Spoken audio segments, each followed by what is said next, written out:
Hello and welcome to the third video about Elizabethan society from the early Elizabethan England 1558 to 1588 module. Now I've had some feedback to my face about previous videos, and it's the unanimous verdict is I'm monotone or even dull.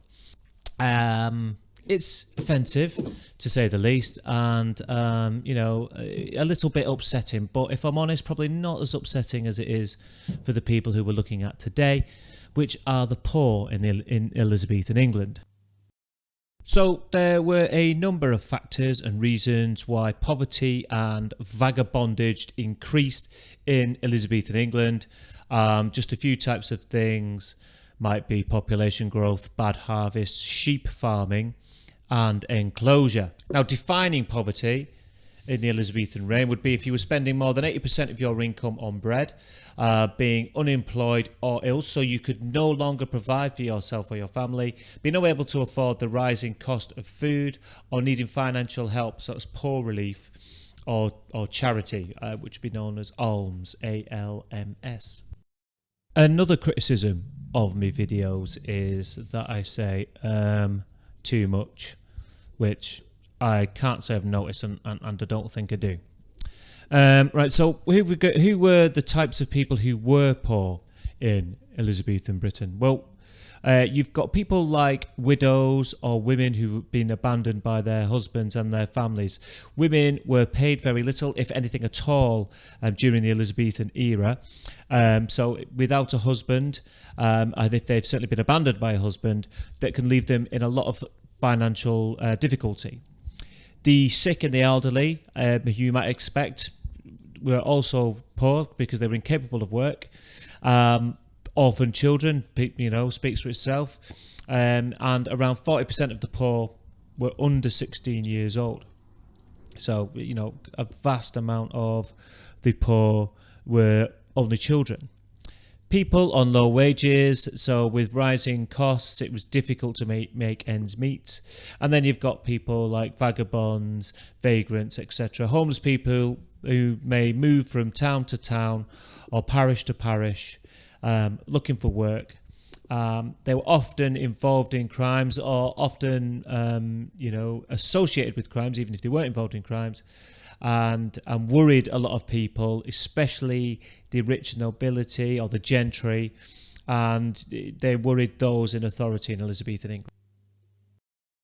So there were a huge amount of reasons why people were poor, and we're just going to go over a few of them now. First up there, we've got population growth. The growth of the population. So it grew in just over 50 years by over 1 million, so from 3 million to 4.2 million. So naturally, this has a huge increase on food, driving up prices, demand for jobs, driving down wages. So prices are going up. The cost of people are getting, the amount of wages people are getting paid are going down. So this is obviously going to have an impact on what people can afford and sort of increase poverty. There was an increase in demand for land.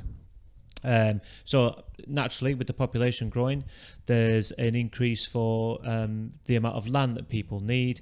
Rents go up, and many people could not afford to pay that type of thing. So tied in with this idea of population growth, you've got the growth of towns. London, for example, was sort of increasing rapidly. The cost of rent was going up rapidly. The cost of food was going up rapidly. And so this obviously has a huge impact on what people can afford to do. Sheep farming, believe it or not, has a huge impact on the poor, because there was a growth in wool trade, and this meant that many farmers now preferred to rear sheep rather than grow food. Now this meant that they started enclosure, which was dividing up the land into fields so that the sheep could move from field to field, and This denied people the use of common land. So this denied people the use of land where they could grow food as a community, which is what used to happen before. So land wouldn't particularly be owned by anyone. The community would use land, and they would use that land to grow food, to support the community. And that was taken away. Obviously, then that's causing an impact on people's ability to feed themselves. To be honest, I would understand if people moaned about that last slide, because I think I did ramble a bit. Anyway, so how did attitudes change towards the poor during the Elizabethan era? People began to fear poverty because they were feared that it would lead to disorder and potential cause of rebellion. So it was something that needed to be sorted out. There was also problems about the cost of dealing with the poor, as we'll have a look at in a couple of slides' time. There was things like the poor rates and charity and things like that, which had a financial impact on people. Population changes and the introduction of enclosure meant the poor were an increasingly visible presence in Elizabethan England. They would, like vagabonds, would roam from town to town, knocking on people's doors, asking for food or asking for work. And they became an issue that people wanted to brush under the carpet or get rid of. And changing economic circumstances, such as problems with the wool trade, bad harvests, and such like, forced the authorities to develop a more constructive attitude towards poverty. So one thing the Elizabethans did was they would distinguish the poor and put them into different categories. So you weren't just poor. You could be, for example, the deserving or impotent poor. So these would be people, maybe the older, the sick, who couldn't help themselves, who needed support, and it wasn't their fault. On the other hand, you could be classed as the idle poor, those who could work but chose not to do so. There was this idea that the poor should be given opportunities to better themselves, and if you refuse to do this, you could be punished. And regardless of whether you were deserving, idle, or whatever, many Elizabethans still remained very suspicious of the poor.